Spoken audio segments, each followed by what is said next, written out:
This is Rich Roberts, Public Information Officer for the International Union of Police Associations. This is the first in a series of legislative reports on upcoming state activities that threaten your financial security. Check this site regularly for frequent updates.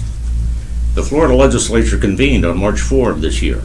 In February, during pre-session committee actions, legislation was again introduced attacking the Florida retirement system. Under the leadership of Senator Wilton Simpson, a Republican from Port Richey, who chairs the jurisdictional committee, the Senate once again is trying to change the FRS under the guise of reform with SB 1114 as well as SB 1110. You may recall that the effort last year was passed by the House, but failed in the Senate by only 2 votes. Supporters now feel they have a better chance this year by excluding law enforcement officers and firefighters, as well as other high-risk employees.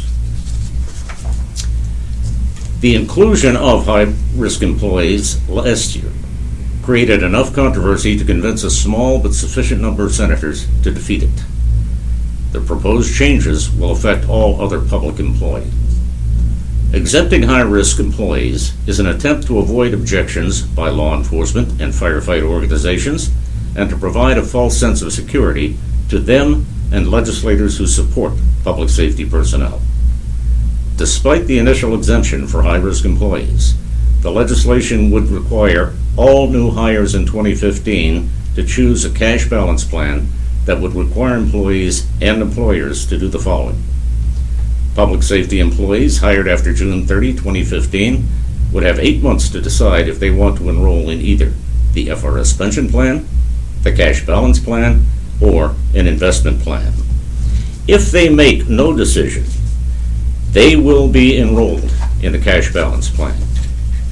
Cash balance accounts would receive funding from 3 sources: employees who would contribute 3% of their salary, employer contributions based on a percentage of a monthly compensation, and annual interest credit of 2% on account balances, as well as gains above 2% would be split, with the state getting 25% and workers getting 75%.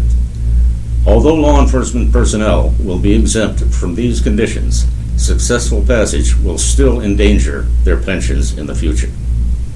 Passage will encourage county and municipal officials to seek damaging changes in their own retirement programs independent of the state system, as well as providing future state officials with an incentive to bring law enforcement under future programs.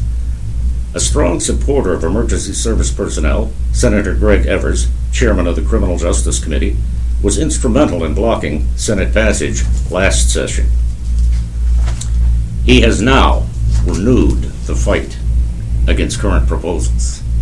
The Miami Herald recently quoted Senator Evers, describing the legislation's chances of passing by saying, and we quote, "If it passes, it will be snowing in Miami." He apparently agrees with the analysis that closing the Florida retirement system would seriously destabilize the system.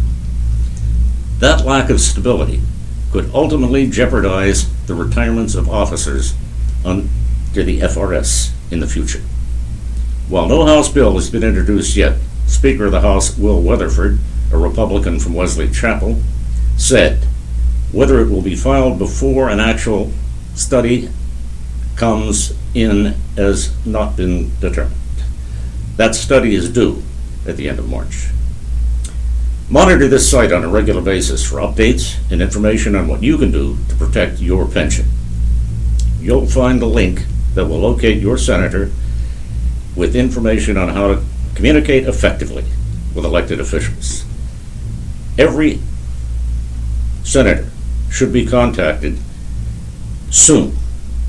They should be urged to defeat this attack on your future. Thank you, and stay closely tuned to these updates.